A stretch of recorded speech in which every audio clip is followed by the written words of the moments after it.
అంటే నాకు అర్థం కాని విషయం ఏంటంటే అది అప్పారావు గారు ఏంటి అంటే ఆ నిబంధనలు ఎందుకు మార్చారు అనేటువంటి అంశాన్ని ఒక నిమిషం అన్నారు కదా, ఒక నిమిషం వినండి సార్. సార్ ఒక నిమిషం ఆ బయట విందాం సార్, ఒక నిమిషం వినండి, నాకు టైం ఇవ్వండి. ఎందుకంటే అప్పారావు గారు ఇందాక మీరు అన్నారు, ఒకసారి ఆ బయట ప్లే చేయండి పీసీఆర్ గురించి మాట్లాడుకునేటప్పుడు అసలు సిఎఫ్టిఆర్ఐకి శాంపిల్స్ పంపించాలని రాసింది నేను, తొక్కి పెట్టేవాడిని అయితే నేనే ఎందుకు రిపోర్ట్ తెప్పించమని రాస్తాను.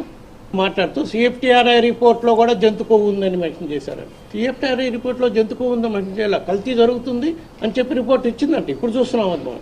దాంట్లో కూడా జంతు కొవ్వు ఉందని అది ఒక అభియోగం చేస్తున్నాం 22లో. సో ఆ రిపోర్ట్లు తొక్కిపెట్టారు. మరీ ముఖ్యంగా నేనే తొక్కిపెట్టాను. నేనే తొక్కిపెట్టేవాడిని అయితే సిఎఫ్టిఆర్ఐకి పంపించమని నేనే ఎందుకు రాస్తాను? నాకు వచ్చిన కంప్లైంట్ ఇనానిమస్గా ఎవరో పంపించిన కంప్లైంట్ మీద నేను దాని మీద సిఎఫ్టిఆర్ఐ పంపించమని రాసి సంతకం పెట్టాను. ఎందుకంటే అధికారులు కానీ దానికి సంబంధించిన డిపార్ట్మెంట్ హెడ్స్ కానీ తాత్సారం చేస్తారేమో. వచ్చినాక ఆ రిపోర్ట్ మీద చర్యలు తీసుకున్నారో లేదో అది అధికారులను అడగాలి. ఈ సిఎఫ్టిఆర్ఐ గురించి మాట్లాడుకునేటప్పుడు అసలు సిఎఫ్టిఆర్ఐకి శాంపిల్స్ పంపించాలని రాసింది నేను, తొక్కి పెట్టేవాడిని అయితే నేనే ఎందుకు రిపోర్ట్ తెప్పించమని రాస్తాను. మాట్లాడుతూ సిఎఫ్టిఆర్ఐ రిపోర్ట్లో కూడా జంతు కొవ్వు ఉందని మెన్షన్ చేశారు. Thank you very much. At least Subbareddy గారికి ధన్యవాదాలు. ఆయన కనీసం ఒప్పుకున్నారు, ఆయన రిపోర్ట్ వచ్చింది, కల్తీ జరిగింది. ఒక నిమిషం సార్, అప్పారావు గారు నన్ను మాట్లాడనివ్వండి సార్. సార్ ఒక్క నిమిషం సార్, అప్పారావు గారు ఒకసారి వినండి ప్లీజ్.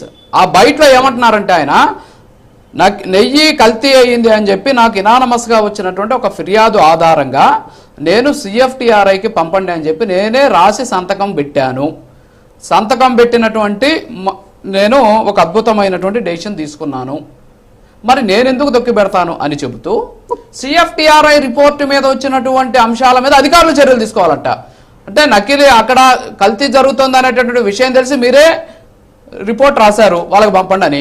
ఆ రిపోర్ట్ వచ్చింది, ఆ రిపోర్ట్లో స్పష్టంగా చెప్పింది ఇదిగో పలానా కెమికల్ కలిసింది, ఇది తింటే గ్యాస్ ట్రబుల్ వస్తుంది, లేకపోతే వెనుపూస నొప్పి వస్తుంది, లేకపోతే మెడకండరాల నొప్పి వస్తుంది అని చెప్పేసి ఆ రిపోర్ట్లో స్పష్టంగా ఉంది. 2022లో నివేదిక కూడా వచ్చింది. మరి మీరు రాయమని అంత పట్టుబట్టి ఇనానమస్గా వచ్చిన దాని మీద సంతకం పెట్టి మరి మీరు ఇచ్చినప్పుడు మరి వచ్చిన తర్వాత దాని మీద చర్యలు తీసుకోవాల్సిన బాధ్యత మీకుండదా? అది అధికారులు తీసుకోవాలంట. కనీసం అడగాలి కదా, అరే నాయన అదేదో నకిలీ నెయ్యి అంట, వాళ్ళు ఎవరో రాసిచ్చినారు, నేను మీకు ఇచ్చాను కదా, నివేదిక ఏమైంది, వచ్చిందా రాలేదా, దాని మీద చర్యలు తీసుకునే సీరియస్నెస్ ఉండదు, అది అధికారులు తీసుకోవాలి. కానీ ఈయన మాత్రం డెసిషన్ తీసుకున్నాడు, ఏంటిది? అందుకే అంటున్నాను సార్, సుబ్బారెడ్డి గారికి ధన్యవాదాలు చెప్పాలి. కనీసం ఈ పరిస్థితిలో ఈ రోజైనా వచ్చి ఆయన నిజం ఒప్పుకున్నారు, కల్తీ జరిగింది, నేనేమీ తీసుకోలేదు సార్. ఆ రోజు ఏం జరిగింది తెలుసా, 2022లో రిపోర్ట్ వచ్చిన తర్వాత కాకుండా టీటీడీ వ్యవస్థ గురించి పెద్దలకి అవగాహన లేనట్టుంది.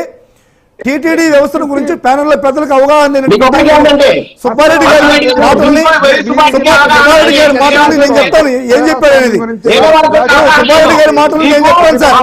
టీటీడీ జరిగినటువంటి ప్రక్రియ ఏం జరిగింది సుబ్బారెడ్డి గారి మాటలు మీరు ఆ విధంగా వక్రీకరించడం తప్పు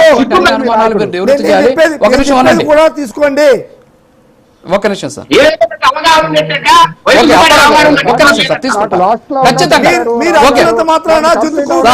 ఆగండి ప్లీజ్. చంద్రబాబు సార్ ఒక్క నిమిషం ఆగండి, సార్ ఒక్క నిమిషం ఆగండి, సార్ ఒక్క నిమిషం ఆగండి ప్లీజ్, ఒక్క నిమిషం ఆగండి ప్లీజ్, ఒక్క నిమిషం ఆగండి సార్.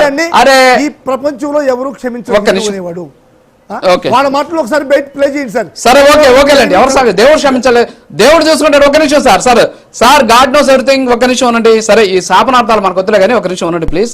అప్పారావు గారు 1 minute లో క్లోజ్ చేయండి. బ్రహ్మాండ నాయకుడి పైన, ఏడుకొండల వాటి పైన ఆటలు సాగవు.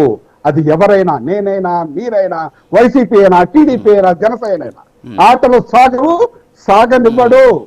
ఆయన 2024లో నాకు అనిపిస్తుంది సార్, ఈ రోజు అనిపిస్తుంది ఒక జన సైనికుడికి ఈ రోజు నాకు అనిపిస్తుంది ఏంటంటే, స్వయాన వెంకటేశ్వర స్వామి పవన్ కళ్యాణ్ గారితో మాట్లాడిపించాడు. లేకపోతే ఆయన ఎందుకంటాడు 2024 సార్